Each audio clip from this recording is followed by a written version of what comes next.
Hey everyone, I am Damian Holbrook from TV Guide Magazine, and welcome to the Foundation's Conversations at Home program. The Foundation has set up a COVID relief fund in order to support thousands of union performers who are going through tough times. Since March, thanks to your donations, the Foundation has given nearly $7 million in emergency aid to more than 7,000 performers and their families. If you are a SAG-AFTRA member and need help, please ask, and if you can help, please give. Information can be found in the description of this video, so thank you for your support. Now, without further ado, it is my pleasure to introduce the cast of Mr. Mayor.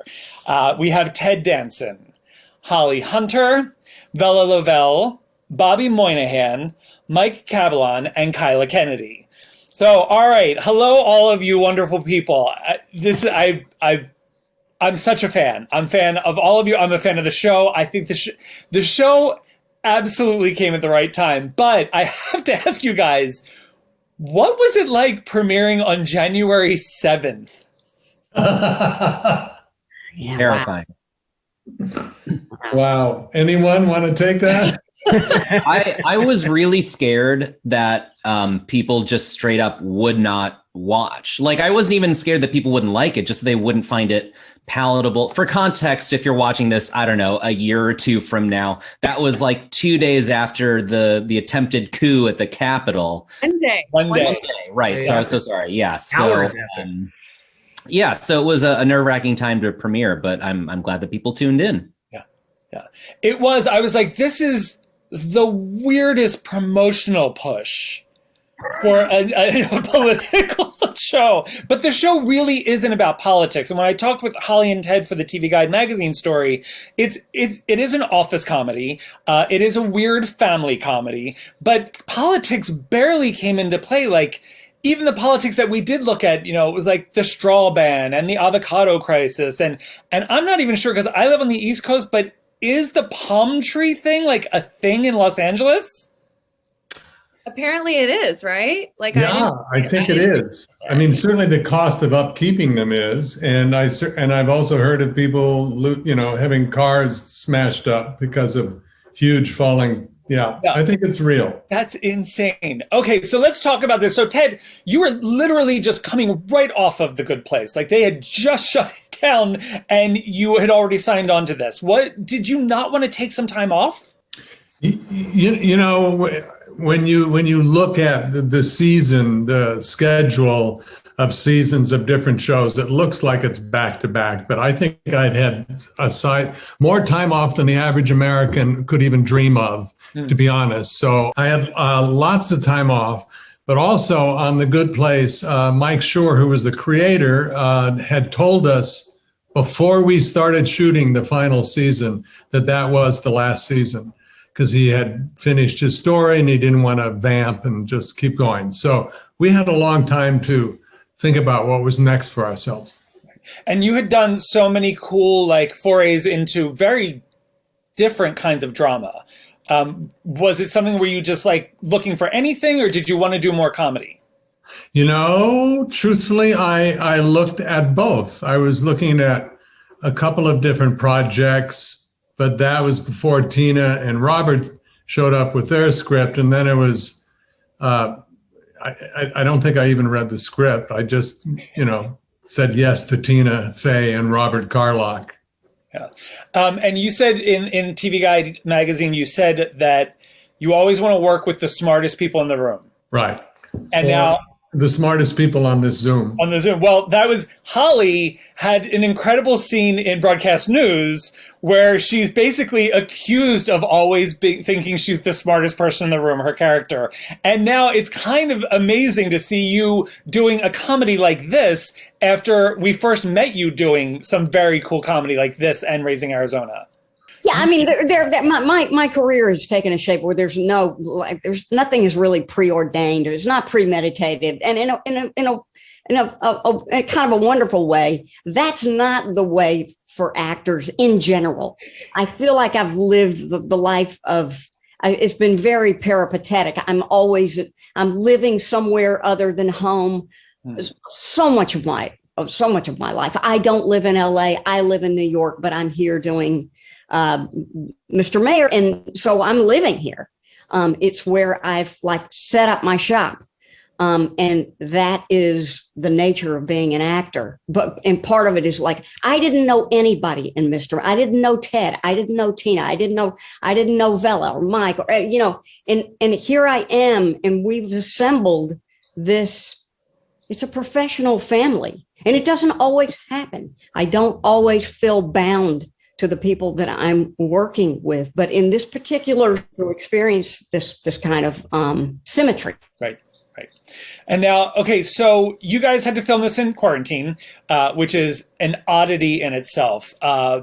Did that help you guys kind of form the family more? Because in a way, like, the bosses weren't there, like the parents weren't there. So you guys got to have more, interaction without being pulled here or there with meetings and all that stuff. Did it really help you kind of feel like you guys were floating alone but together? Vella? Yeah, definitely. We all, we got shut down, I think, midway through episodes 4 and 5. And what was kind of this weird blessing of the fact that we were all stuck at home was that we all just kept in touch, and we kept in touch on Zoom. And I feel like I just repeat myself, but I just feel so lucky to be in a group of not just like some of the most amazing actors and comedians, but like really good people. And we all kept in touch. And what Holly said just really moved me. I'm like gonna cry, but it's so true, because like it's I feel very bound to this group of people, and I really care about all of them. And I think that was because of the time that we were kind of sequestered away from everything, and would just check in on each other as humans, not just as like, work colleagues. Right. Because when a season begins, it's really just like you go, and when you've got like a 13 or 10 episode season, like you're hustling, you're getting it done. And now. But can I say this one thing? I also think that the nature of the show, that what Tina and Robert have created, it's risky. It demands that actors step out, and this is a cast who's totally, completely willing to step out. So when I see that, when I come up to the set and I see that kind of work taking place in front of me before I actually join the scene, or I'm watching a scene that's shooting and my scene is next, it's just such a high. It's like you're working with such a wide swath of, right? Like it's all the different training and the backgrounds that you guys have really, really blended. Do you remember when you all first really started to gel on set? Like when you were doing a scene where you're like, this works. I remember doing. We got together before we filmed anything, and we did like. A very what should have been a much more awkward improv game, where they like we like all sat in an all-purpose room and did improv together, which like, we didn't do with the SNL cast, nonetheless with Holly and Ted and everybody. You know what I mean? Like it was as a lifelong improviser, it felt like a truly hard ask. And 5 minutes in, I was like, oh.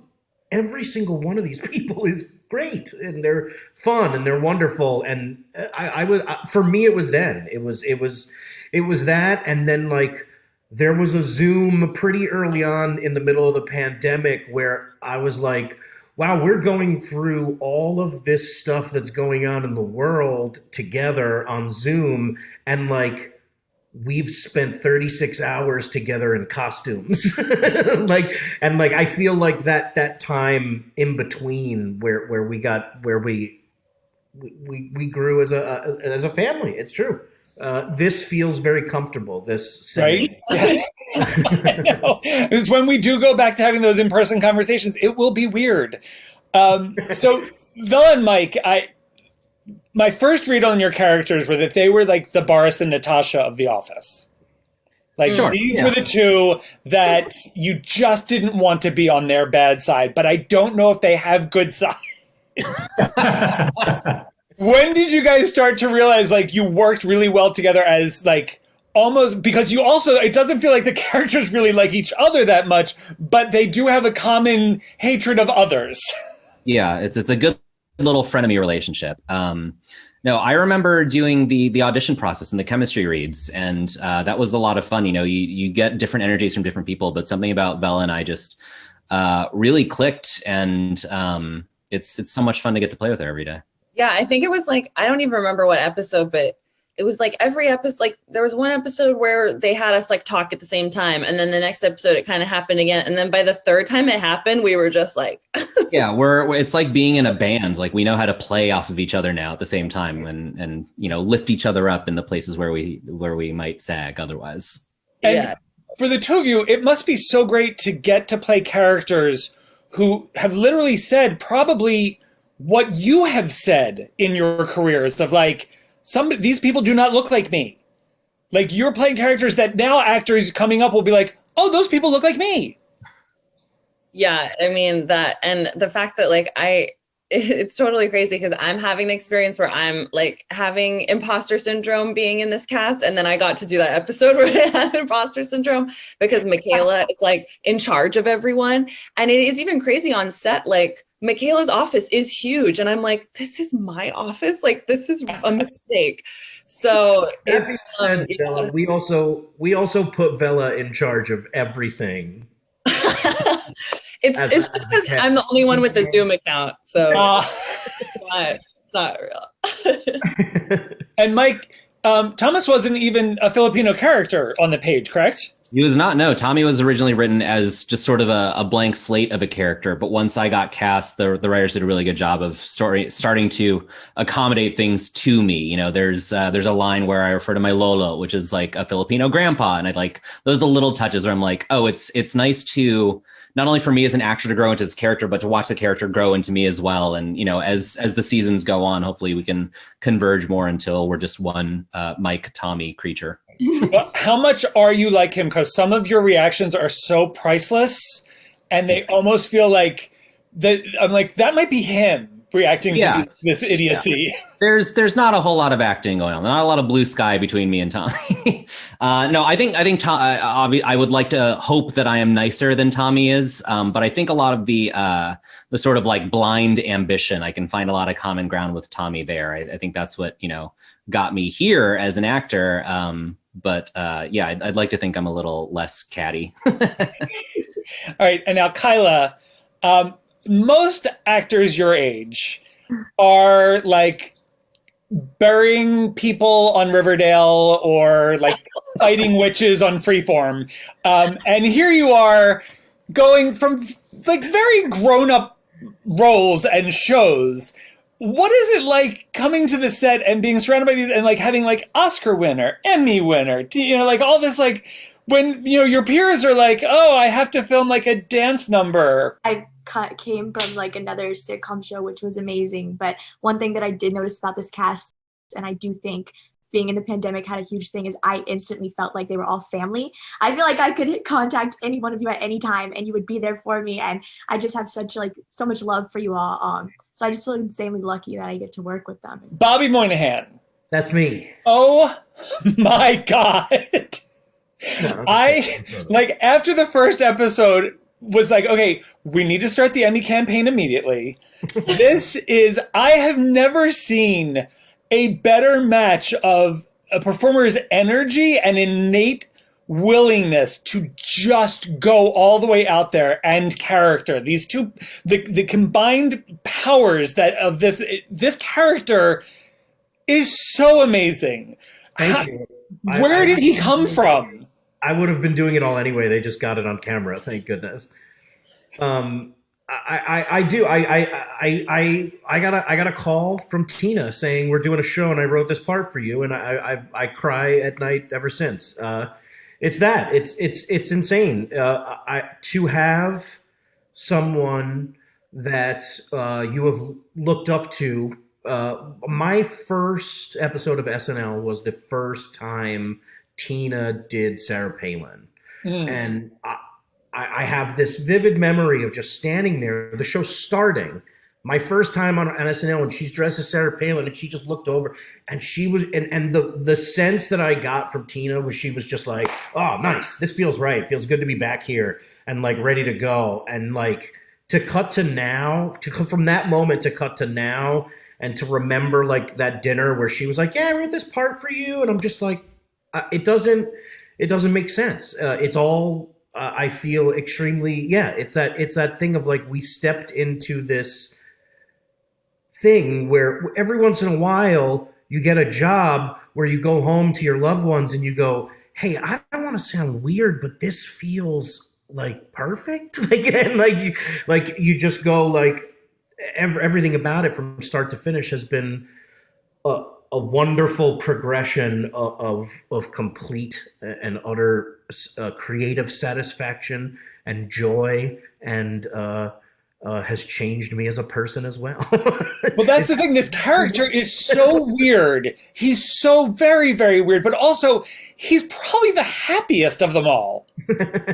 I would say ignorance is bliss. Jade, doesn't take much to make him happy. A few tacos and to let him know you care about him.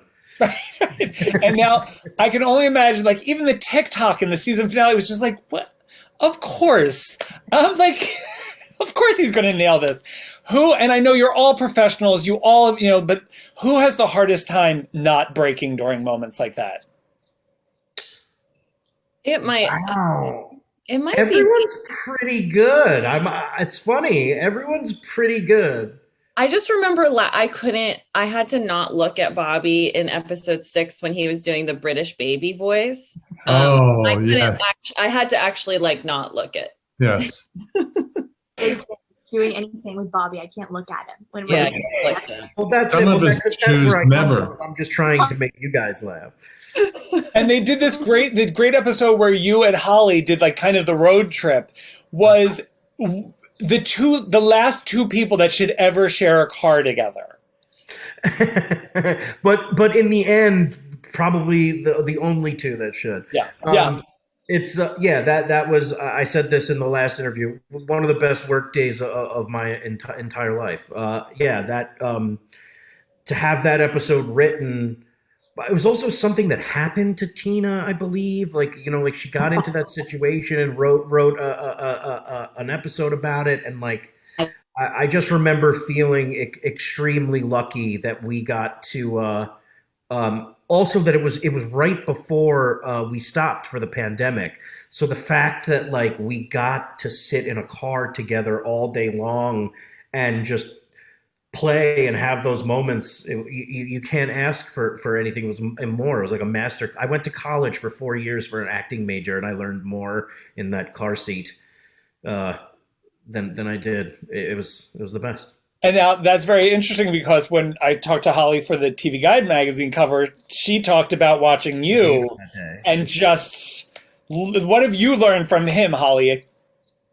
Well, I just wanted to say this one thing about the show in general, which I think is emblematic of a Tina Fey, Robert Carlock show, which is that I think in one of the things that draws me, that is attractive to me about the show, it's like Jerry Seinfeld. No matter how mad Jerry Seinfeld ever got, I was laughing.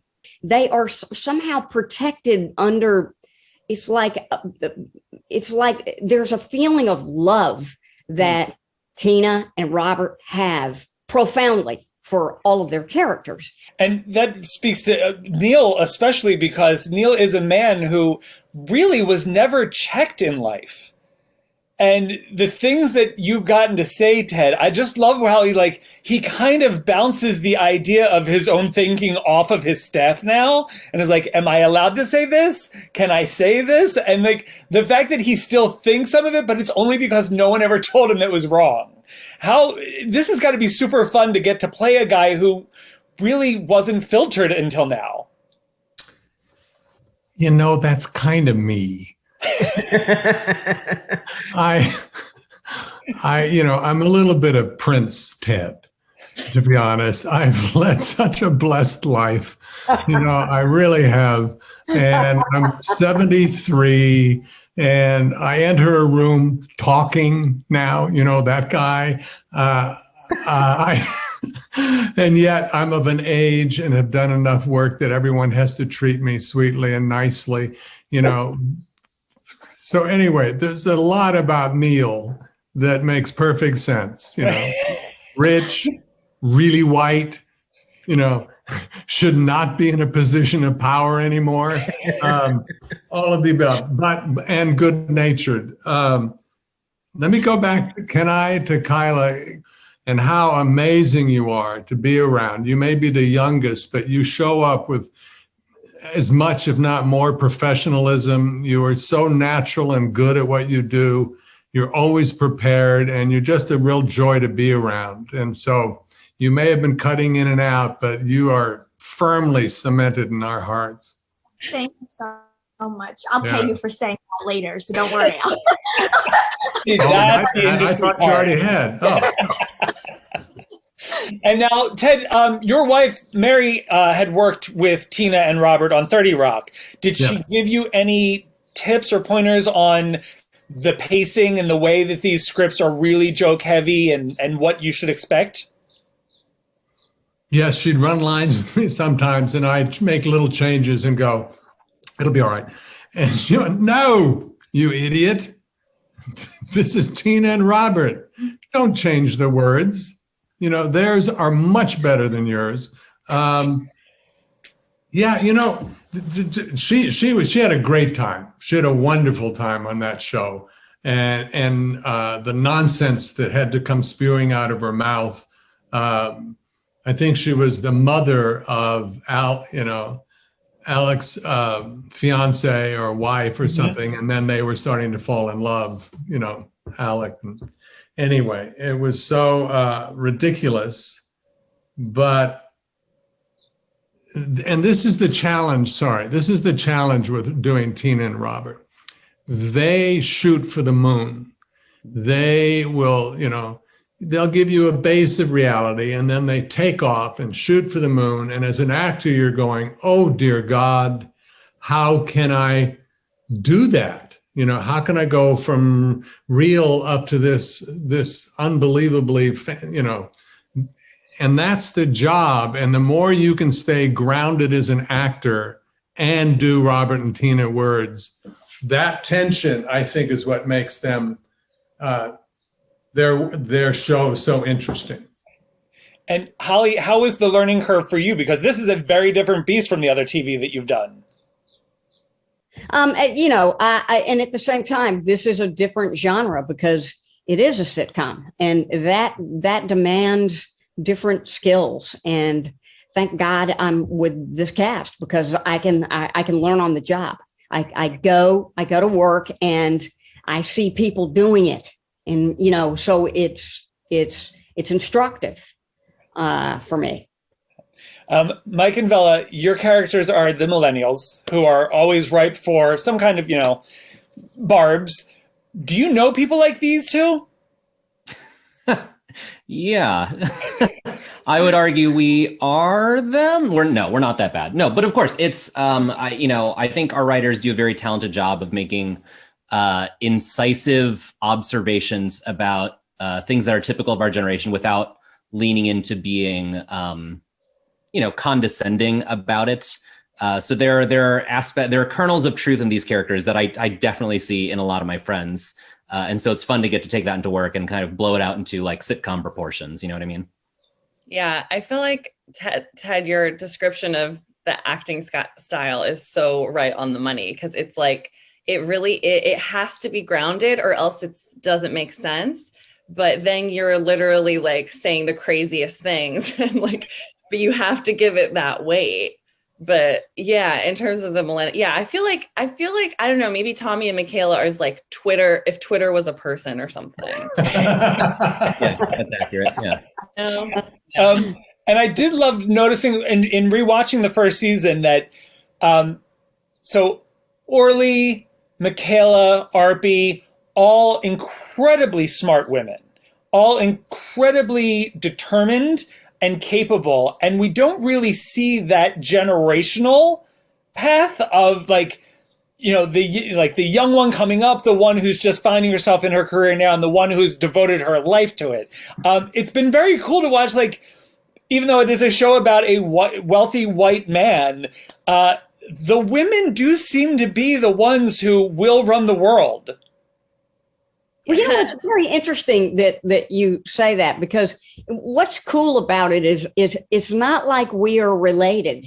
These are three different generations of women, and it's not like a grandmother, a mother, and a kid. It's we have nothing to do with motherhood, or and Kyla is not playing. She's not really playing a child. I mean, she is a child who was a woman, who's a young woman.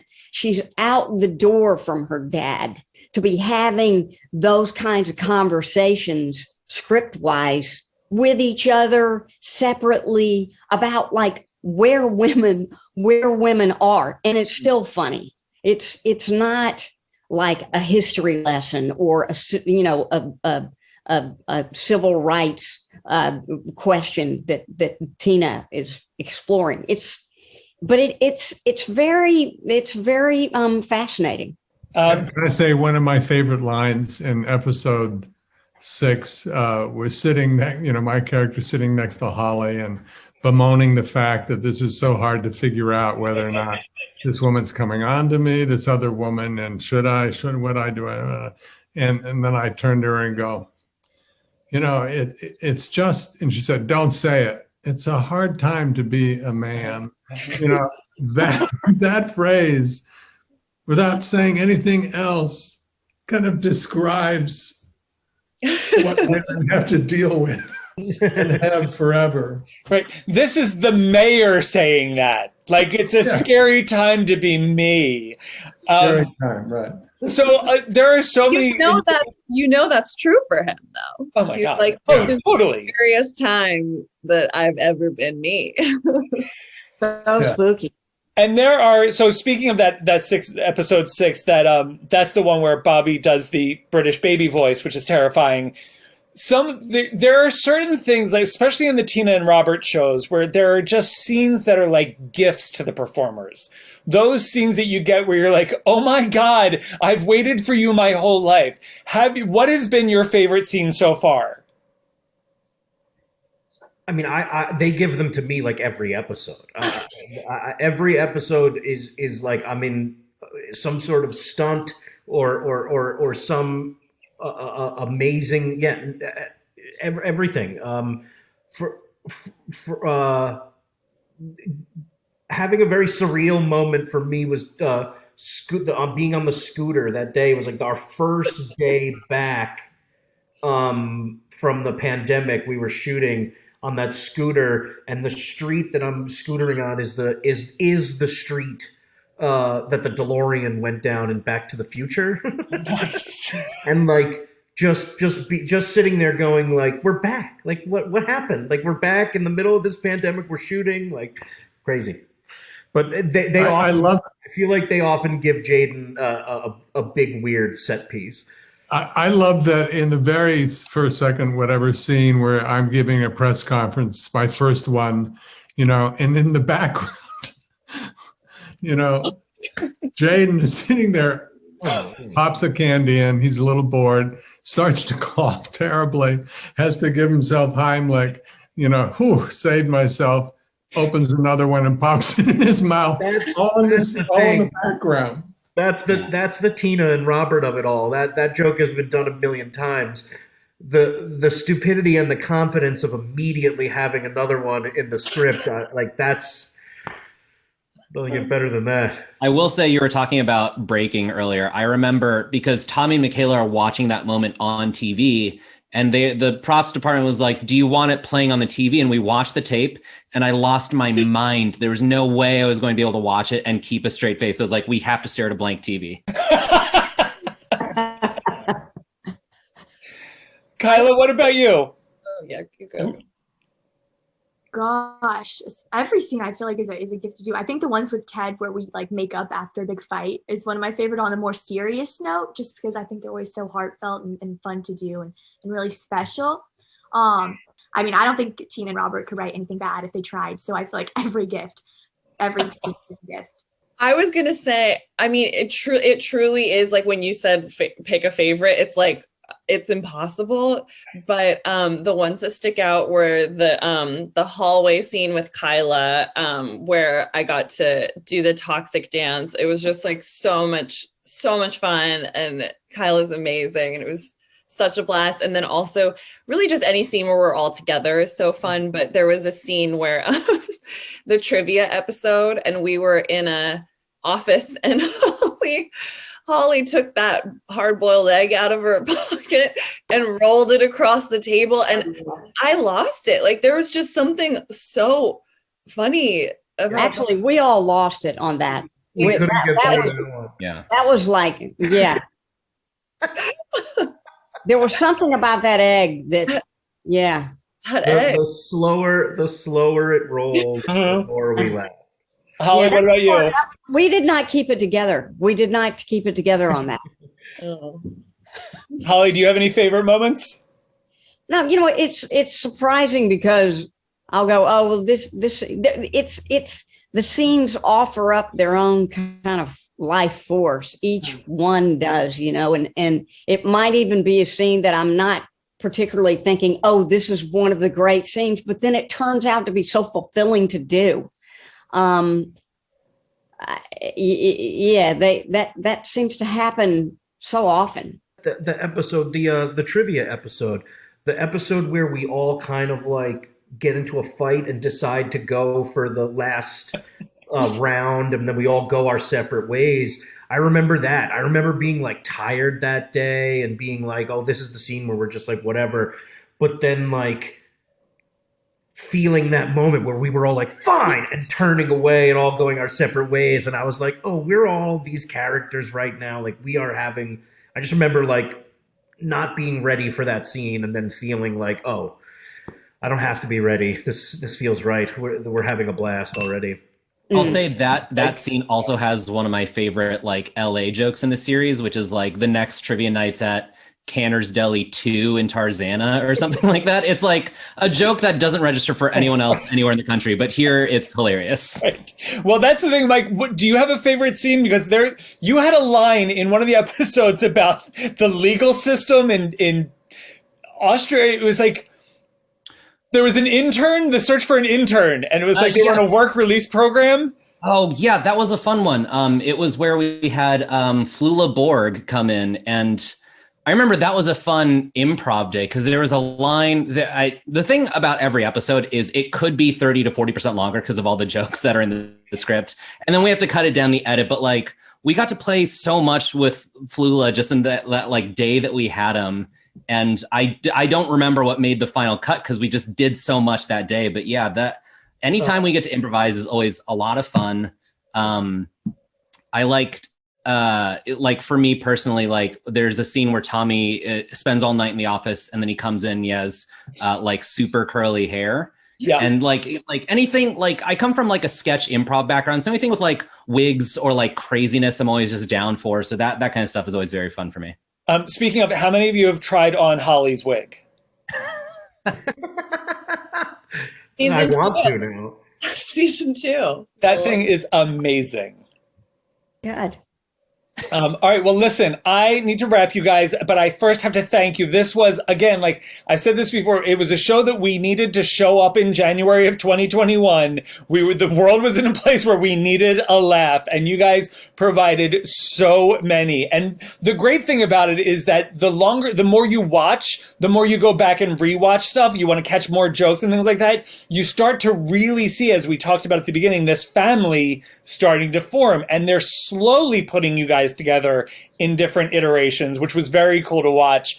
So I cannot wait to see how this group handles the next season. Hey, Damian, you are so uplifting for all of us. Thank you so much for your enthusiasm. Excellent. Well, thank you guys very much. And thank you, everyone watching today. Thanks so much. Thank you.